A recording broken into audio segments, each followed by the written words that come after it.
My great-grandpa is the most famous man nobody's ever heard of.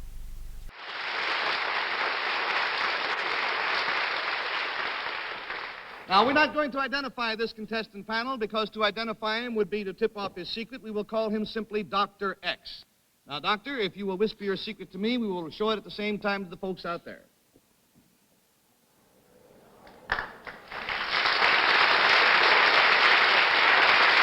Is this some kind of a machine that might be painful when it's used? Yes, sometimes it's most painful. This is the famous Dr. Philo T. Farnsworth, who invented electronic television.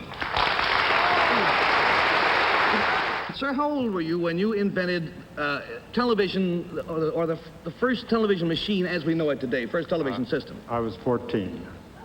14 years old. It's hard to imagine the world my great-grandpa was born into in 1906. No computers, no cell phones, no cars, no airplanes, and certainly no television. When he was growing up in a log cabin in Utah, his primetime entertainment was staring at the moon and dreaming of the future. An electric generator and a stack of science fiction magazines fueled young Philo's imagination. Then in 1920, at the age of 14, while harrowing a field behind a team of horses, he had a revelation. If he could train an electron to do what the horses were doing and go to the end of the row, then start over, he could send pictures through the air. The next year he entered high school. His teacher saved this, the very first drawing of a television camera. By 19, Phil had attracted investors, built a lab in San Francisco, and proposed to his sweetheart, Elma. He says, there's another woman in my life. Well, before I could faint, he said, and her name is television. The only way I see that we would have as much time together as I'd like is if you work with me. How about it? On September 7th, 1927, with my great-grandma at his side taking notes, Philo successfully transmitted an electronic image for the first time. I was so excited I was dancing around, and the backers said, Farnsworth, when are we going to see some money in this thing? Phil had painted a dollar sign on a slide, and that's the first thing they saw, was a dollar sign. By 1934, he was ready to demonstrate television.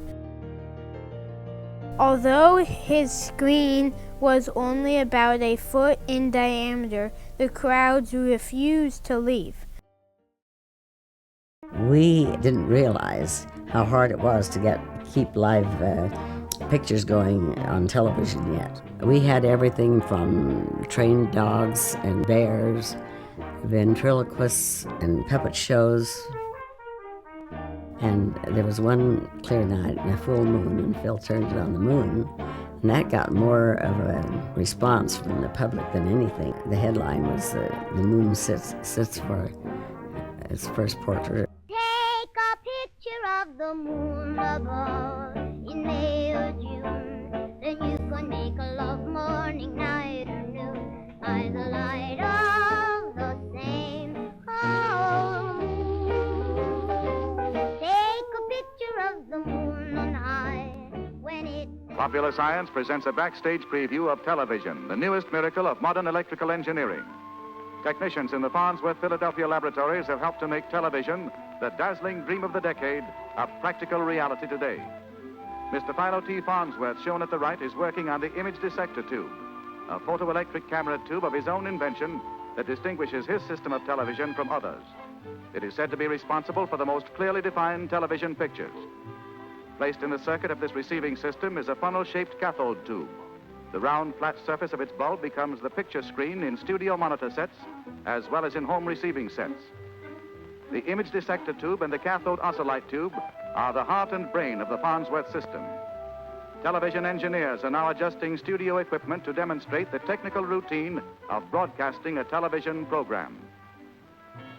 Max Factor Jr. has developed a new type makeup for television photography. The photoelectronic camera, being supersensitive to red, causes that color to be absorbed. Thus, red is applied to hollows and depressions of the face to eliminate heavy lines and also to produce highlights, while blue, which reproduces darkly, is used as eyeshadow. The facial makeup of the modern movie queen makes her a dream of loveliness, but the television star has the grotesque appearance of a circus clown. The new television makeup may give the camera a break, but the wearer's first view of herself is likely to break her heart, unless she has a sense of humor. In this camera is an image dissector tube. The camera lens picks up the artist as an image of light, causing electrodes in the dissector tube to emit electrons.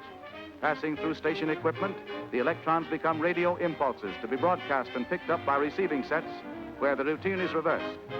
The radio impulses becoming points of light that appear on the screen as pictures. 30 pictures are completed every second. These pictures are composed of 200,000 light points that strike the screen one at a time at the rate of 6 million points per second. Music and sound accompany the performer's action, both visible and audible elements going on the air in perfect synchronization. As the action is photographed from various angles, engineers at control boards select long shots and close-ups, editing the show as it passes instantly through the station's facility. Traveling with the speed of light through a maze of tubes and equipment, the show leaves the station's sending towers to be viewed by the television public, an audience as yet small and comparatively ignorant of the enormous research and experiment that makes it possible for us to see and hear people many miles away. The most fanciful dream of mankind is today a startling reality, destined to become the world's most popular science. The RCA said no person, no boy of 15 could come up with that complicated concept. So Phil went to the patent office and he said, we need a ruling on this. They asked Phil if he had told anyone about his television ideas. Phil's old chemistry teacher, Justin Tolman, produced a page of Phil's notebook where Phil had made a drawing of the camera tube. And so RCA had to give in on that idea. Therefore, they made a ruling that Farnsworth was the original inventor of electronic television. He said this is the first time RCA has ever taken a license. This would be the place for the happy ending, except for the tragic twist of fate. By the time a TV standard was finally agreed on, the world was at war. Phil was well aware that there was a war coming, that probably his patents would be expiring before that ended or right around shortly after. And this was very depressing to him. He had put his whole soul and life into getting television to the public. Philo Farnsworth continued to invent. He earned over 300 patents for developing radar, the baby incubator, infrared night vision, and electronic microscope. If his atomic fuser had been successful, we might all be flying around in nuclear cars by now.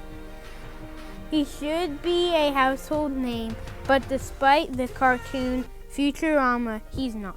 Unfortunately, Philo T. Farnsworth never profited from his invention. He was squeezed out by RCA and was not part of the growth and development of his beloved television. He refused to watch TV and wouldn't let his children watch it either. Then on July 20th, 1969, he turned on the TV for a magical event. A miniature version of his original image dissector was used to beam live pictures from the moon. We were watching it when Neil Armstrong landed on the moon. Phil turned to me and he says, "Pam, this has made it all worthwhile." Before then, he wasn't too sure. Ladies and gentlemen, in 1927, 75 years ago this month, a 21-year-old self-taught genius named Philo T. Farnsworth transmitted the image of a horizontal line from one room in his San Francisco lab to a receiver in the next room. Later that day, Philo, the inventor of electric television, wired a simple message to a backer in Los Angeles: "The damn thing works." That's right, the damn thing worked, and worked so well, it spawned this entire industry we know as television.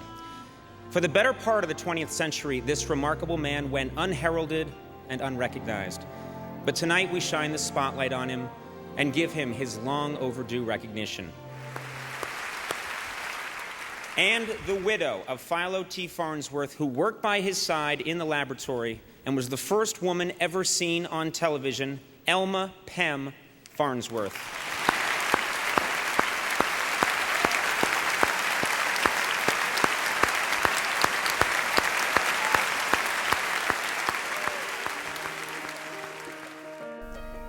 It is now my turn to spread the story of the teenage genius whose big idea made everything from TV to the smartphone possible. My name is Philo Taylor Farnsworth IV, and I am proud to be his great-grandson.